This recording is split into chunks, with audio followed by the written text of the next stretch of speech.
Welcome to our YouTube channel. போன வீடியோவில் நம்ம சில பேசிக் ஹிந்தி வேர்ட்ஸ் பார்த்தோம். அதே மாதிரி அதோட கண்டினியூஷன் தான் இது. ஸோ இன்றைக்கும் நம்ம சில பேசிக் ஹிந்தி வேர்ட்ஸ் பார்க்க போகிறோம். Let start.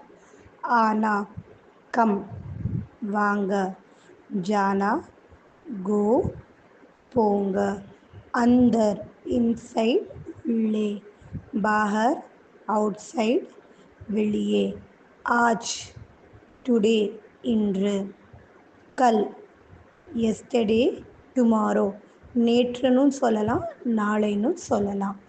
பூரா, பேட், மோசமானது. அச்சா, குட், நல்லது. படா, பிக், பெரியது. சோட்டா, ஸ்மால், சிறியது. ப்ளீஸ் இந்த மாதிரி பேசிக் வேர்ட்ஸை நீங்கள் டெய்லி ப்ராக்டிஸ் பண்ணினாலே நீங்கள் ஹிந்தி கற்றுக்க ஆரம்பிக்கலாம். So please subscribe, share and like our video. Let's see you in next video. Bye bye.